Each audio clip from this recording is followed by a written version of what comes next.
Merci de nous suivre. Bonjour à tous et soyez les bienvenus.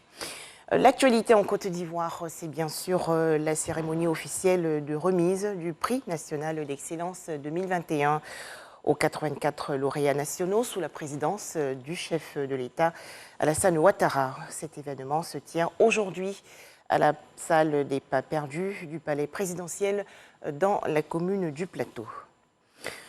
Dans l'actualité nationale également, la rencontre hier du Conseil national de sécurité, réunion présidée par le chef de l'État, Alassane Ouattara.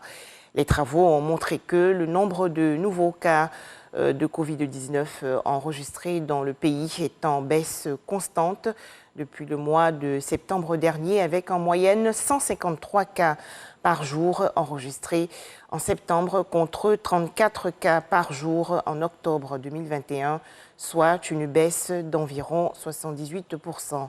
Plus de détails dans le journal de 13 heures. Une initiative de ONU Femmes du 27 au 29 octobre dernier. 32 sénateurs et députés ont participé à une rencontre. Les travaux ont porté sur la question du genre. Les explications de Sephora Zegui. 20 femmes sénateurs sur un total de 98 en Côte d'Ivoire, 37 sur 254 à la Chambre basse. Des inégalités que ONU Femmes veut voir corriger en initiant une formation sur le concept genre à l'intention de 32 membres des deux chambres du Parlement ivoirien. Ce partenariat qui lie ONU Femmes au Parlement ivoirien a pour but de favoriser l'émergence dans le pays d'une institution à même d'adresser durablement les obstacles à la pleine participation des femmes et de répondre aux besoins et aspirations différenciés de nos concitoyens.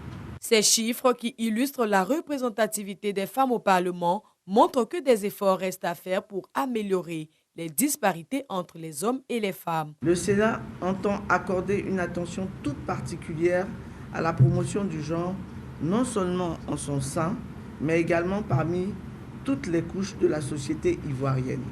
En notre qualité de parlementaires, il nous incombe de promouvoir et de protéger les cadres juridiques et politiques qui préviennent et combattent toutes les formes de discrimination et de violence sexiste.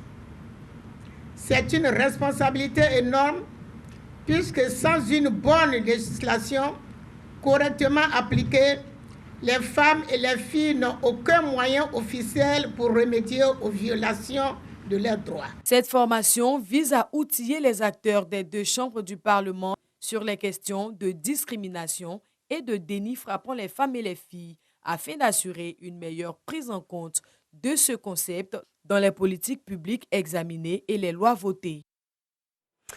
À présent, l'actualité hors de chez nous. Au Niger, 2 jours de deuil national décrétés sur toute l'étendue du territoire. Les autorités nigériennes ont confirmé hier la mort de 69 civils dans la région de Tillabéri, dans le sud-ouest, dans une embuscade djihadiste survenue le 2 novembre dernier.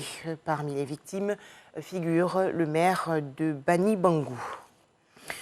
Le chef de l'armée soudanaise, le général Abdel Fattah al-Burhan, a ordonné hier la libération de 4 ministres qui étaient détenus depuis le coup d'État militaire du 25 octobre dernier. Selon la télévision d'État, il s'agit des ministres de l'Information, des Télécommunications, du Commerce et de la Jeunesse et des Sports.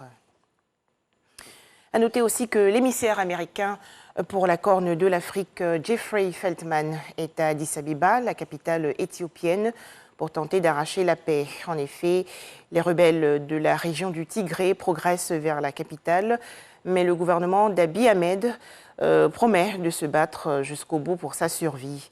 À Addis Abeba, la capitale, l'inquiétude grandit et selon des diplomates, les espoirs sont minces.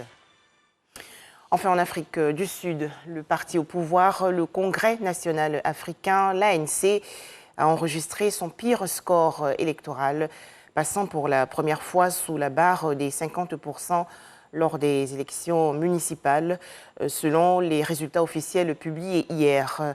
L'ANC a donc recueilli 46,4% des voix. Merci de nous avoir suivis. À 13 h, le journal.